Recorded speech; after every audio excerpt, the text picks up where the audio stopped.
Welcome back to रसोई से मैं। आज हम बनाएंगे फ्रूट कस्टर्ड। आप फ्रूट कस्टर्ड की जगह ड्राई फ्रूट कस्टर्ड भी बना सकते हो। फ्रूट की जगह आप ड्राई फ्रूट डाल देना। ये जितना बच्चों को पसंद है उतना ही बड़ों को। उसके लिए सबसे पहले मैंने एक कटोरी में ठंडा दूध लिया है। उसके अंदर मैंने 3 चम्मच कस्टर्ड पाउडर घोला है। यहाँ मैंने दूसरा दूध गर्म होने रखा। उसमें जब उबाल आया तो ये जो ठंडा दूध का मिक्सचर था वो मैंने मिक्स करके इसको कंटिन्यूसली हिलाया।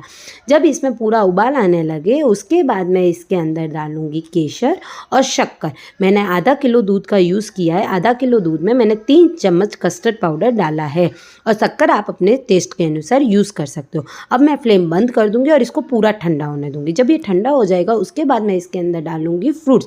उसमें मैंने लिए हैं अनार, एप्पल, बनाना और ये मेरी टूटी फ्रूटी और ये मैंने डाले हैं काजू। आपको जो दूसरे ड्राई फ्रूट पसंद हो आप वो डाल सकते हो और दूसरा फ्रूट भी यूज़ कर सकते हो। Thanks to watching.